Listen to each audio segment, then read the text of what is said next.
we've come together during this time and we're going to talk about the road to Emmaus. It's from Luke 24, starting with verse 13 through 25. And I won't read it to you because, like Richard said, we've all read it. You're going to hear it this time and again and again and again, so we know that's happening. But I want to take you through my visualization of what's going on here. We've got two guys going down the road. They have places to go and things to do. But what are they doing? They're gossiping. They're recounting, word for word, blow by blow, what has happened in the last 3 or 4 days of their lives. Maybe the last 10 days. They have seen the triumphant entry. They have seen the trial. They have seen the crucifixion. And they've heard of the resurrection. And they're talking this out. They're just gossiping like crazy. And the stranger comes into their midst. And he says, "What are you talking about?" And they look at him and they say, "Are you the only person in the whole world that doesn't know?" And they tell him.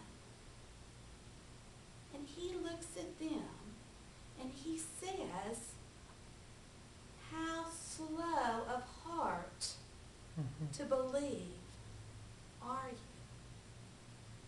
How slow of heart are you to believe? We so often are slow of heart.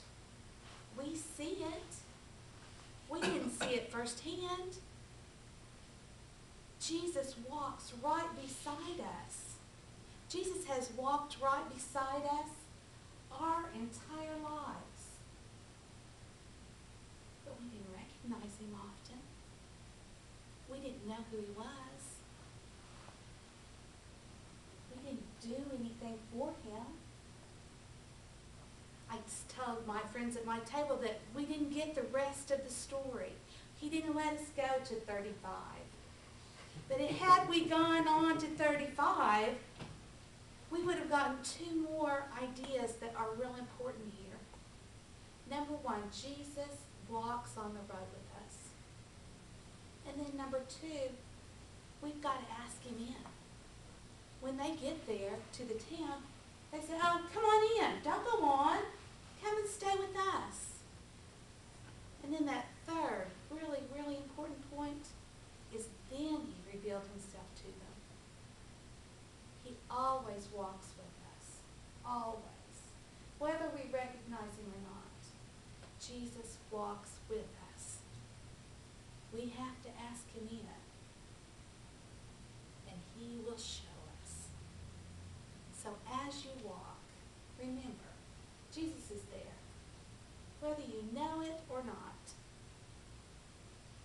Make that turn and know it. Ask him in. Bring him into your heart, because believe me, he will reveal himself to you. And this is the good news. Amen.